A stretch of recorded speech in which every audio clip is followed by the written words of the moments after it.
Students, हमने हमारे पिछले वीडियो में पढ़ा था कि ऑर्गेनाइजेशन ऑफ डेटा क्या होता है, उसका संगठन कैसे करते हैं, कौन से वेरिएबल्स होते हैं जिसके अंदर का संगठन किया जाता है, वो डेटा क्या होते हैं।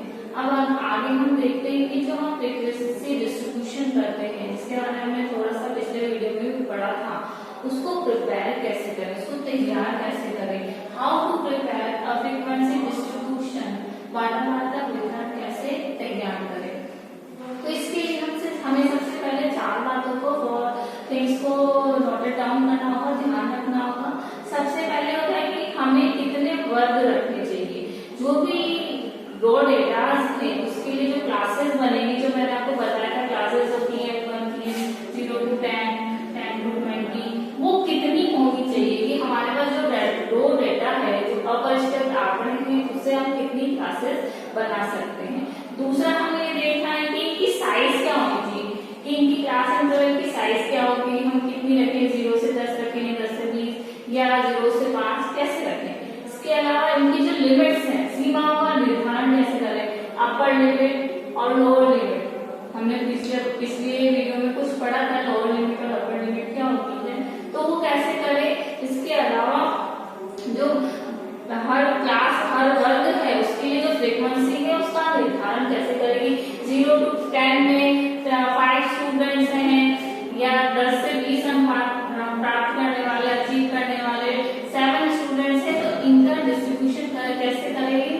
चार चीजों को ध्यान रखना जरूरी है। तो सबसे पहले हम देखते हैं कि जो हमारे जो वर्ग है, जो हमारे जो एक रोड जो डेटा होता है उसको how many classes should be there, उसके लिए हमें कितनी क्लासेस को कंस्ट्रक्ट करना है, निर्माण करना है। इसके लिए जब भी हम किसी भी रो डेटा का के लिए किसी क्लास इंटरवल का या क्लास का डिसीजन लेते हैं, तो उसके लिए हमें सबसे पहले देखनी होती है रेंज, कि उसकी रेंज कितनी है।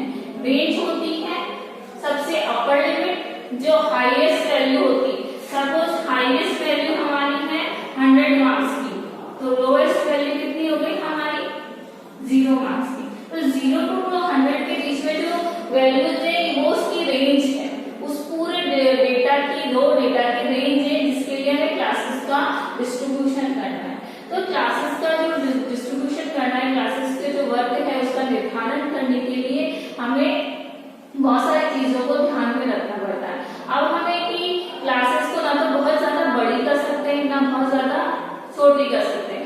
जैसे कि सपोज हमने हमारी रेंज ले ली 50 की, 0 to 50 और 50 to 100, तो हमारे कितनी क्लासेस बनी 50 की रेंज लेने पर 2।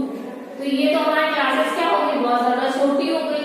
ये हमारा ये जो डेटा का वेरिएशन है बहुत ज्यादा हो गया और क्लासेस वर्ग बहुत छोटे हो गए, तो ये विस्तृत प्रसरण हो गया, इसके अंदर विस्तृत रेंज बन गई। और अगर हमने सपोज 2 वर्ग की जैसे 0 to 2, 2 to 4 ऐसे ले ली, और हमारे वर्ग कितने, हमारे रेंज कितनी है, हाईएस्ट रेंज कितनी है, उसको हमने 2 से डिवाइड कर दिया, तो कितनी बन गई 50। क्योंकि हम 50 क्लास इंटरवल तक बनाते जाएंगे, बहुत ज्यादा हो जाएगा, तो वो हमारे जो वर्ग है वो बहुत ज्यादा बन गए। तो हमें ये जब भी हमारे जो रो डेटा का क्लास का कंस्ट्रक्ट करना होता है, वर्ग का निर्धारण करना होता है, उसमें हमें सबसे पहले इसके लिए प्रॉपर क्लास इंटरवल का या प्रॉपर वर्ग का निर्धारण करना जरूरी हो जाता है। वैसे तो कोई लॉ नहीं है, कोई नियम नहीं है स्टैटिस्टिक्स में कि आप ये जो है लघु परास या जो विस्तृत परास है उसे नहीं ले सकते, या कोई सी भी जो भी क्लास इंटरवल लेनी है, जो वर्ग लेना है, हमें उसके लिए कोई नियम है या सीमा का निर्धारण है नहीं है। लेकिन फिर भी जनरली जो हम इकोनॉमिक्स स्टैटिस्टिक्स में ना जो क्लासेस लेते हैं, उनकी जो रेंज लेते हैं वो 5 to 15 के बीच में लेते हैं। सामान्यतः इसके लिए कोई नियम नहीं है कि आप सिर्फ 5 to 15 के बीच में ही ले सकते हो। अगर हमारे डेटा बहुत ज्यादा कभी बड़े बड़े हो जाते हैं एनालिसिस करने में, तो हम बड़ी रेंज भी ले सकते हैं, और वो छोटे कम डेटा तो छोटी भी ले सकते हैं। लेकिन जनरली जो हम हमारे जो डेटा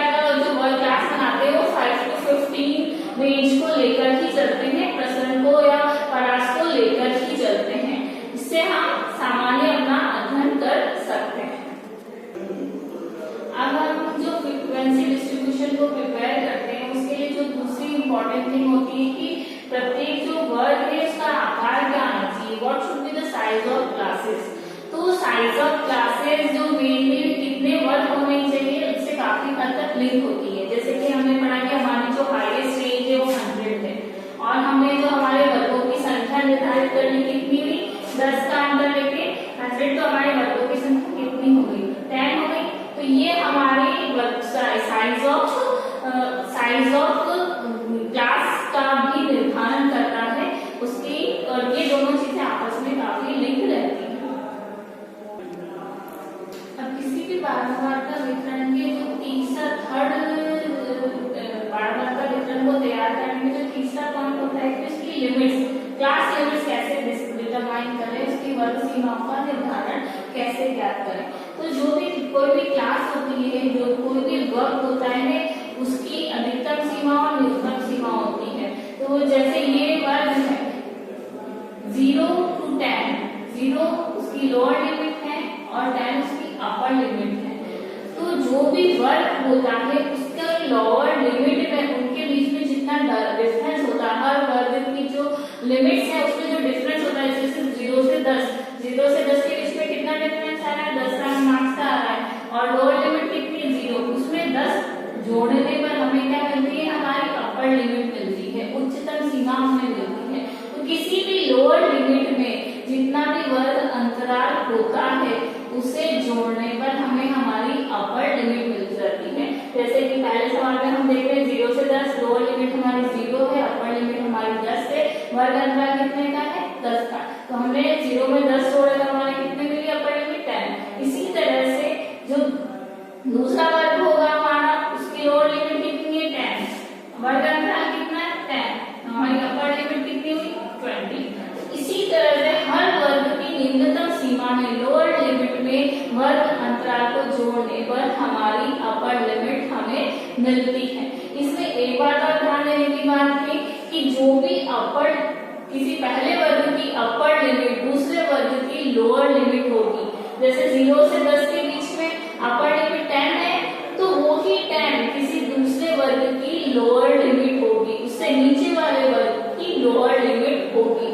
अब ये कि अब हम किसी भी जो वर्ग है उसकी जो न्यूनतम सीमा है, न्यूनतम लिमिट 0 क्यों है, तो 0 लेने के लिए ये है कि हम किसी भी वर्ग की लिमिट 0 से ज्यादा ले सकते हैं, लेकिन जब उसके मिड वैल्यू ज्ञात करें, क्योंकि हम ये मानते हैं कि जो भी फ्रीक्वेंसी डिस्ट्रीब्यूशन करते हैं, तो जो भी हम हमारे डेटा का डिस्ट्रीब्यूशन करते हैं वो उसके मिड वैल्यू, उस वर्ग की मिड वैल्यू क्या होती है, वर्ग चेंज जो हमने पहले पढ़ा था कि जो भी वर्ग अंतराल होता है उसे हम 2 से डिवाइड कर देते हैं। दोनों के बीच में कितना क्लास डिफरेंस है, 10 का, 10 को 2 से डिवाइड करने पर कितना मिला, 5। तो इसका वर्ग चेंज है या मध्य बिंदु होती है।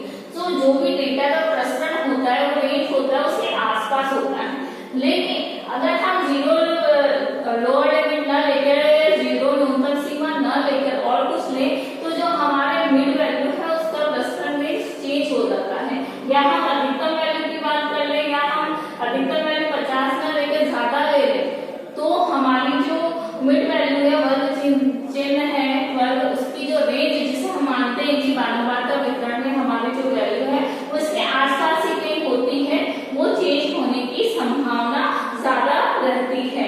इसके अलावा हम ये भी देखते हैं कि जैसे कई बार हम ये देखते हैं कि जो भी बारहवार्ता वितरण है, सपोज किसी स्टूडेंट्स के 2 स्टूडेंट्स ऐसे हैं जिसके 40 मार्क्स आए, 40 मार्क्स आए, 2 स्टूडेंट्स के ऐसे हैं जिनके 40 मार्क्स आए।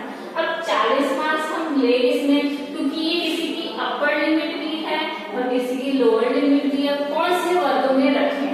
तो बेसिकली ये माना जाता है कि जब भी ऐसे जब मार्क्स होते हैं, ऐसी जो लिमिट होती है उसे हम लोअर लिमिट में इंक्लूड करते हैं, उसे अपर लिमिट में इंक्लूड नहीं किया जाता। इसे हम अपवर्जी विधि या एक्सक्लूसिव मेथड कहते हैं, जिसमें हमने इस मार्क्स को, जैसे हमने कहा कि 40 नंबर स्टूडेंट्स के आए हैं, 2 स्टूडेंट्स के आए हैं, और दोनों स्टूडेंट के मार्क्स हम किस में लिखे, हमने किस में लिखे, इस वाले वर्ग में उसको काउंट किया, किस वाले वर्ग में, जिसमें 40 निम्नतम सीमा है और 50 क्या है, उच्चतम सीमा है, अपर लिमिट है। तो अपर की श्रेणी के अंदर माना जाता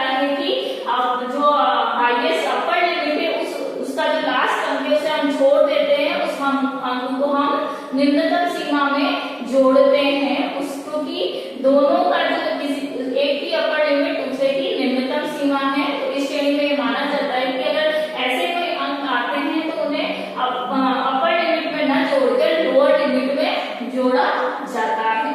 तो ये हमारा एक्सक्लूसिव मेथड होता है जिसमें हम जो अंतिम अंक है या जो अंतिम वर्ग की अंतिम जो संख्या है उसे छोड़कर उसे दूसरे वर्ग की न्यूनतम सीमा में शामिल किया जाता है। अब दूसरा जो हमारा मेथड है वो है हमारा इंक्लूसिव मेथड है, समावेशी मेथड है। वर्ग सीमाओं का निर्धारण करने में जो दो मेथड यूज करते हैं, पहला हमने पढ़ा अपवर्ती विधि, दूसरी होती है हमारी इंक्लूसिव मेथड। तो इंक्लूसिव मेथड में होता है कि किसी भी वर्ग की उच्चतम सीमा दूसरे वर्ग की निम्नतम सीमा नहीं होती है। जैसे कि हमने कोई किसी श्रमिक वर्ग के 50 परिवारों का अध्ययन करना चाह रहे हैं जिनकी आय है, उनकी आय सपोज किसी की 800 है, किसी की 900 है, तो हमने जो वर्ग का निर्धारण किया है 800 to 899, 900 to 999, 1000 to 1099। तो हमने क्या किया है कि किसी वर्ग की अपर लिमिट को दूसरे वर्ग की निम्नतम सीमा नहीं बनाया है, उसमें यही का अंतर है। तो जब भी हमारे किसी व्यक्ति की आय सपोज 900 है तो उसे हम दूसरे वर्ग में ही शामिल करेंगे, उसे पहले वाले वर्ग में शामिल नहीं कर सकते हैं। तो एक्सक्लूसिव मेथड में तो दोनों की एक की अपर लिमिट दूसरे की निम्नतम सीमा होती है, तो हम अपर लिमिट को छोड़ देते हैं और जो वैल्यू होती है वो लोअर लिमिट वाले वर्ग में रखते हैं। लेकिन इंक्लूसिव मेथड में ऐसा नहीं है। इंक्लूसिव मेथड में अगर किसी की आय 899 है तो उसे उसी वर्ग में शामिल किया जाएगा, और 900 है तो उसे दूसरे वर्ग में शामिल किया जाएगा, क्योंकि किसी एक वर्ग की अपर लिमिट दूसरे वर्ग की निम्नतम सीमा नहीं होती। लेकिन इनका निर्धारण करना जरूरी हो जाता है, इन सीमाओं में सततता लाना जरूरी हो जाता है। अब जब भी हम समावेशी की विधि यूज करते हैं या इंक्लूसिव मेथड का यूज करते हैं तो हमारे जो उच्चतम सीमा है, जो हमारे किसी वर्ग की अपर लिमिट है उसमें और दूसरे वर्ग की लोअर लिमिट में एक का डिफरेंस हो जाता है। तो इससे क्या होता है कि जो चर है उसमें कंटिन्यूटी नहीं रहती, स्वतंत्रता नहीं रहती है, तो वर्ग अंतराल में समायोजन करना जरूरी हो जाता है। तो हमें जो इंक्लूसिव मेथड है उसके जो भी वर्ग होता है उसके अंदर समायोजन करने के लिए हम क्या करते हैं, सबसे पहले जो हमारा पहले वाला वर्ग है उसकी उच्चतम सीमा और दूसरा वर्ग जिसकी निम्नतम सीमा उसके बीच में अंतर क्या है। जैसे जो हमारे वर्ग है 800 to 899 और जो दूसरा वर्ग है 900 to 999, तो हमारे 899 से 900 के बीच में कितना डिफरेंस है, 1 इस 1 के डिफरेंस को हम 2 से डिवाइड करते हैं, 2 से भाग देते हैं, तो कितना आएगा इसका 0.5। तब ये जो 0.5 जो वैल्यू आई है, जो मान आई है, उसे हम लोअर लिमिट में से घटाते हैं और अपर लिमिट में जोड़ते हैं। जैसे 800 में से हमने 0.5 को घटाया तो कितना मिला हमें, 799.5। तो ये हमारी निम्नतम सीमा हो गई। और अपर लिमिट में से जोड़ेंगे तो हमारी अपर लिमिट कितनी थी 899, उसमें हमने इसको प्लस किया तो हमारी कितनी हो गई 899 प्लस 0.5, तो ये 0.5 899.5 हमारी अपर लिमिट हो। इसी तरह से हम बाकी के जो वर्ग होंगे उनमें भी ये करेंगे। तो अपर लिमिट में ऐसे अपर लिमिट में 0.5 जोड़ेंगे और लोअर लिमिट में 0.5 घटाएंगे, तो जो हमारे वेरिएबल्स हैं, जो वर्ग हैं, उनके मानों में कंटिन्यूटी आ जाती है। ऐसा क्योंकि कई बार जैसे किसी श्रमिक की आय 899.5 होती तो हम उसे किस वर्ग में रखते हैं, इंक्लूसिव मेथड होता तो किस वर्ग में रखते हैं, ना तो हम उसे 899 वाले वर्ग में रख सकते थे, इस वाले वर्ग में रख सकते थे, ना इस वाले वर्ग में रख सकते थे। तो इससे क्या है, हमारे चरों की जो कंटिन्यूटी है वो सही नहीं रहती। इसीलिए वर्ग अंतराल का समायोजन करना जरूरी हो जाता है, ताकि हमारे जो वेरिएबल्स है, जो सीक्वेंस डिस्ट्रीब्यूशन का जो मान हम ज्ञात कर रहे हैं उनमें कंटिन्यूटी आ सके और जो वेरिएबल्स के मान में ज्यादा डिफरेंस ना आए। अब दूसरा जो हमारा पॉइंट हो जाता है कि प्रत्येक वर्ग की बारंबारता कैसे प्राप्त हो। हर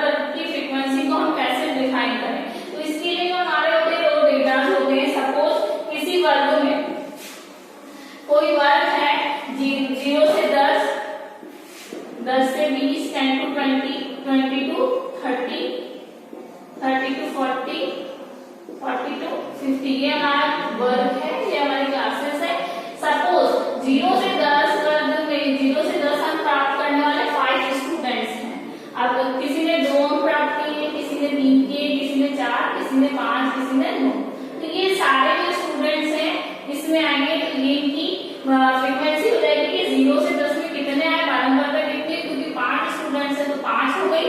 इसी तरह से 10 से 20 वर्ग में कितने स्टूडेंट्स है, कितने मार्क्स, कितने बच्चे हैं, तो वो हम उसमें काउंट करेंगे। सपोज 10 से 20 में 5 है या 7 है, 20 20 to 30 में 3 स्टूडेंट्स ही हैं जिनके मार्क्स आएंगे, किसी के 21 आएंगे, किसी के 23, किसी के 28। तो ये 28, 21, 23, 28 इस 23 और 28 इस क्लास में आ जाएंगे। तो इस तरह से हम अपनी क्लासेस का जो फ्रीक्वेंसी है उसको डिस्ट्रीब्यूट करते हैं कि वो जितने भी रो डेटा है, वो जो भी हमने क्लास इंटरवल डिफाइन करी है, क्लास हमने बनाई है, उसके बीच में कितने कितने स्टूडेंट या कितने कितने डेटा है, कितने कितने व्यक्ति, जो भी हमारा जिस भी क्षेत्र से रिलेटेड हमारे जो डेटा का एनालिसिस कर रहे हैं वो किस किस वर्ग में आ रहा है, उसमें उनका निर्धारण करते जाएंगे। अब जब भी हमारे पास जब अपरिचित आंकड़े होते हैं, जो रो डेटा होते हैं, उसकी फ्रीक्वेंसी कैसे बनाए, पहले हम जितना भी पढ़ रहे थे कि उनको कैसे, उसको कैसे आइडेंटिफाई करें, तो इसके लिए हम मिलान चिन्हों का प्रयोग करते हैं। जो टैली सिंबल्स होते हैं उनका यूज करते हैं, जिससे कि हमें हमारे जो रियल जो हमें फ्रीक्वेंसी चाहिए, जो मिलनी चाहिए, वो हमें प्राप्त हो सके। तो इसके लिए हमने यहाँ पे कुछ रो डेटा लिए हैं, जो हमारे ऑब्जर्वेशंस हैं, जिसमें फ्रैक्शन भी कहते हैं, वो लिए हैं। और यहाँ पे हमारी कुछ क्लासेस हैं। तो क्लासेस में सबसे पहले जो हमारी क्लास हमने ली है कि 0 to 10 क्लास है, उसमें हमारे कितना कितनी ऑब्जर्वेशन है, वन है, किसी स्टूडेंट के कितने मार्क्स है, 1 स्टूडेंट है।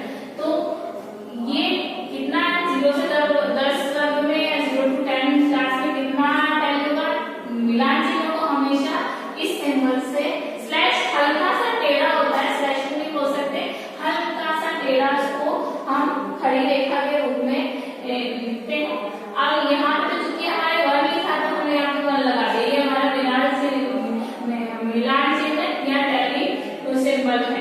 आज हमारा दूसरा वर्ग है 10 से 20, उसमें हमारे पास बहुत सारे रो डेटा है, हमारे जो ऑब्जर्वेशन है बहुत ज्यादा है। तो जैसे इसमें 10 है, हमने पहले भी बात करी थी कि जो भी सपोज जो ऐसी वर्ग सीमा, ऐसा अंक जो कि किसी वर्ग की उच्चतम सीमा और दूसरे वर्ग की निम्नतम सीमा, किसी वर्ग की अपर लिमिट में और दूसरे वर्ग की लोअर लिमिट में आ रहा है, तो हम इसे लोअर लिमिट में ही इंक्लूड करते हैं। तो यहाँ पे 10 है, तो इसे 1 का ऐसे 1 सिंबलाइज कर लिया।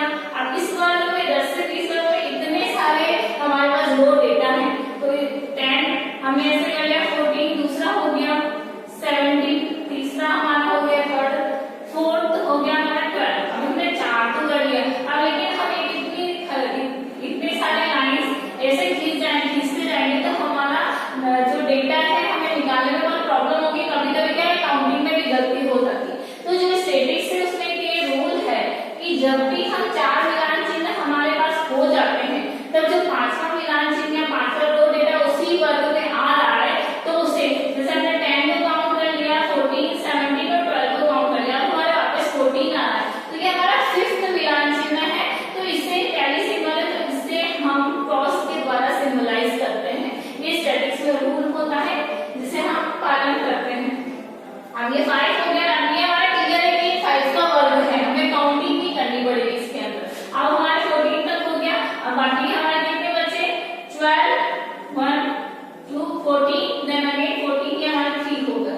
अब हमारा नेक्स्ट वर्ग आता है, उसमें हम देखते हैं जैसे 25 1, 25 दूसरा, 25 फिर 20, फिर 22 और ये हमारा 25, ये हमारा 5 हो गया और ये हमारा 28, इसमें 6 है। इसी के साथ हम बाकी के करते हैं 30, 37, 34, 39, ये 32 हमारे 5 का हो गया और 30 और 32, 35 ये हमारे 2 और मिलान चिन्ह। अब इसमें बहुत सारे डेटा है, तो हम इसको कैसे टैली करेंगे, जैसे 47, 42, 49 और 49, ये हमारे 4 हो गए, फिर 45 क्रॉस, ये हमारा फिर वापस से 45, 47, 44, 40, 44 वापस से 45, तो इसमें हमने वापस से 5 से ऐसे क्रॉस कर दिया। फिर हमारा है 49, 46, 41 और 46, फिर आया हमारे 43, ये हमारे क्रॉस हो गया। फिर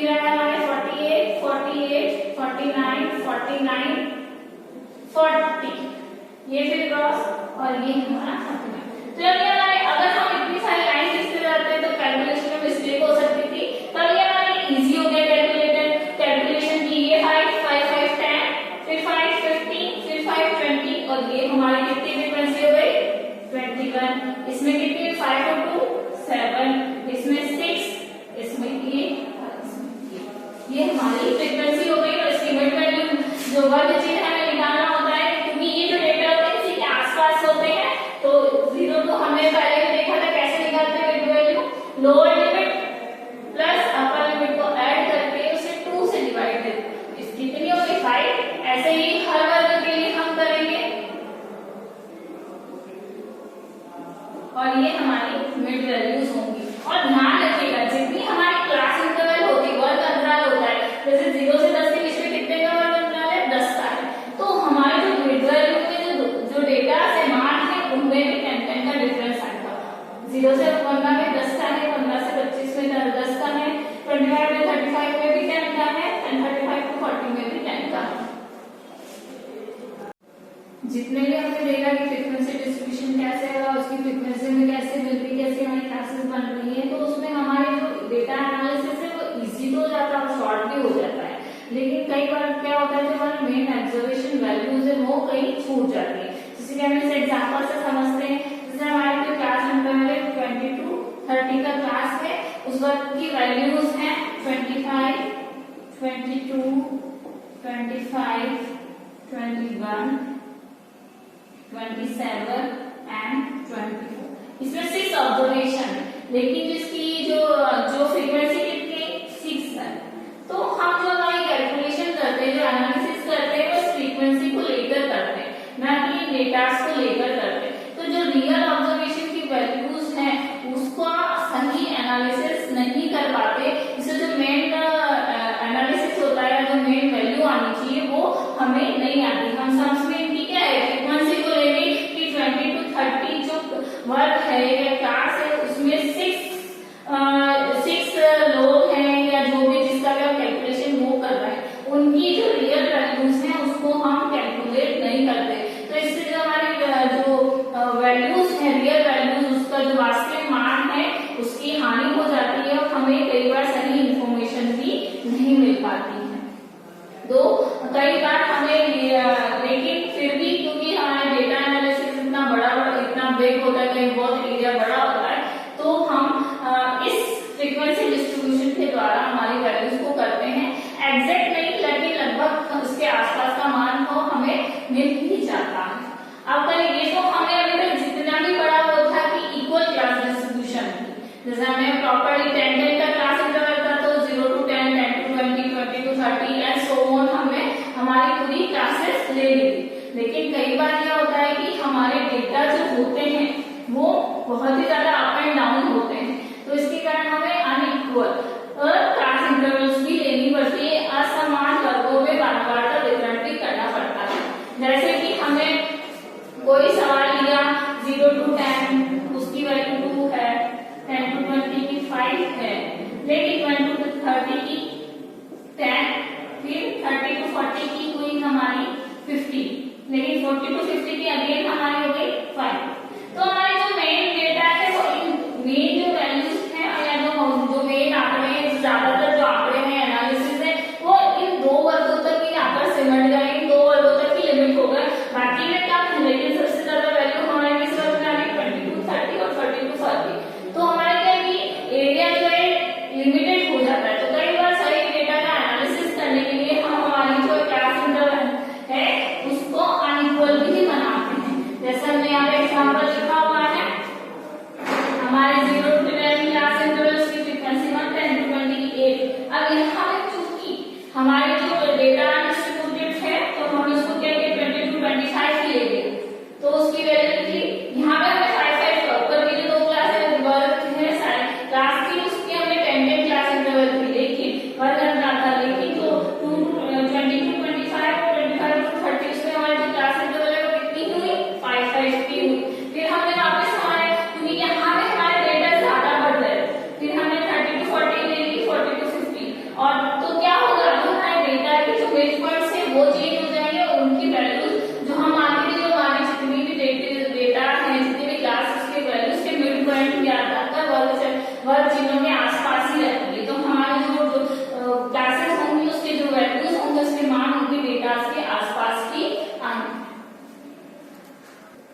17 जो चर हैं उनके लिए था, जैसे जो भी हमने क्लास इंटरवल बनाई 0 to 10, 10 to 20, 20 to 30, 30 to 40 इस तरह से बनाई थी। लेकिन कई बार जो हमारे वेरिएबल्स होते हैं विभक्त चर भी होते हैं, डिस्क्रीट वेरिएबल्स भी जिन्हें हम बोलते हैं, जिसे स्टैटिस्टिक्स में बारंबारता सरणी, ध्यान से सुनिएगा, सरणी बोला जाता है, फ्रीक्वेंसी एरे उन्हें कहा जाता है। एग्जाम्पल हमने लिख रखा है, यहाँ पे हमारे साइज ऑफ फैमिली है और नंबर ऑफ फैमिली है। यहाँ पे डेटा में कोई कंटिन्यूटी नहीं, कोई वर्ग नहीं कि हमारे 0 से 2 का वर्ग है, 0 से 10 का, 0 to 10, 10 to 20, 20 to 30, ऐसा नहीं है। एक साइड पे रखिए फैमिली की, 1 2 3 4 5 6 8 फैमिलीज हैं और नंबर ऑफ उसके अंदर जो संख्या है, परिवारों की जो संख्या है एक साइड से इसमें 5, 15, 25, 35, 10, 5, 3 और 2। तो ये इस तरह के जो डेटा होते हैं, जब कई बार हमें हमारे जो फ्रीक्वेंसी डिस्ट्रीब्यूशन करते हैं, जो रॉ डेटा होते हैं वो डिस्क्रीट वेरिएबल्स में भी मिलते हैं, जिसका नाम स्टैटिस्टिक्स में अध्ययन करते हैं। चलो की सत्ता या कंटिन्यूटी हमें मिलना जरूरी नहीं है। अब हम देखते हैं हमारे द्विचर बारंबारता वितरण, टू वेरिएबल्स फ्रीक्वेंसी डिस्ट्रीब्यूशन। अभी तक जितनी भी स्टडी करी, एक क्लास थी और एक उसका वेरिएबल था, एक वर्ग था उसका वेरिएबल था, लेकिन यहाँ पर हम हमारे स्टैटिस्टिक्स में कई बार टू वेरिएबल्स भी आते हैं। जैसे कि हम यहाँ पे स्टडी कर रहे हैं कि किसी एक कंपनी है जो सेल है उसका स्टडी कर रहे हैं और उसका जो एक्सपेंडिचर होता है एडवर्टाइजमेंट पे उसका स्टडी कर रहे थे। यहाँ पर हमारे दो वेरिएबल्स कैसे कौन से हो गए, एक तो हमारी जो बिक्री है उस कंपनी के जो प्रोडक्ट्स की सेल है वो, और दूसरा जो वेरिएबल हमारा हो गया उसका जो एक्सपेंडिचर है एडवर्टाइजमेंट पे। तो ये दो वेरिएबल हो गए उस कंपनी के संदर्भ में हम स्टडी कर रहे हैं। तो यहाँ पे हमने एक साइड में हमारी बिक्री लिख रखी है, एक साइड में हमने हमारा विज्ञापन लिख रखा है। जैसे बिक्री सपोज करोड़ रुपीज में, लाख रुपीज में, तो 62 64 लाख के बीच में कितनी है, 64 66 के बीच में कितनी है। तो यहाँ पर देखिए 62 64 के लाख जब हमारी बिक्री हो रही है तो उसमें हमारा विज्ञापन व्यय कितना आ रहा है, 115 से 125 हजार हो सकते हैं, थाउजेंड्स हो सकते हैं, लाख रुपए। तो यहाँ पे हम हमारे टू वेरिएबल्स का स्टडी कर रहे हैं, सेल का और एडवर्टाइजमेंट एक्सपेंडिचर का। इसी तरह से आगे हमारा डेटा है 64 से 66। अगर लाख की हमारी बिक्री हो रही है तो हमारे एडवर्टाइजमेंट इसमें एक्सपेंडिचर कितना हो रहा है, 115 से 120 के बीच में हो रहा है, 125 से 135 के बीच में उसका वो एक्सपेंडिचर नहीं है। इसी तरह से डेटा चलते हैं और बेसिकली जहाँ टू वेरिएबल्स फ्रीक्वेंसी डिस्ट्रीब्यूशन की बात आती है वो मोस्टली हमारे कोरिलेशन से रिलेटेड होता है, सहसंबंध। किसी भी दो चरों के जो रिलेशन होता है उसकी स्टडी हम आपके आगे नेक्स्ट चैप्टर है 6th या 7th चैप्टर है जिसमें कोरिलेशन में उसकी स्टडी करेंगे। तो इस चैप्टर में आपने स्टडी में हमने देखा कि हम रो डेटा को कैसे एनालिसिस करते हैं, कैसा उसका फ्रीक्वेंसी डिस्ट्रीब्यूशन करते हैं, कैसा क्लास इंटरवल बनाते हैं, कैसे क्लासेस की साइज को डिफाइन करते हैं और उनका एनालिसिस कैसे करते हैं ताकि जो हमारी स्टडी है, जो डेटा एनालिसिस है वो इजी हो सके, शॉर्ट हो सके और हमें जो कंक्लूजन मिले वो हमारा ऑथेंटिक हमें मिल सके, क्योंकि बहुत ज्यादा रो डेटा का एनालिसिस करना इतना इजी नहीं होता। I hope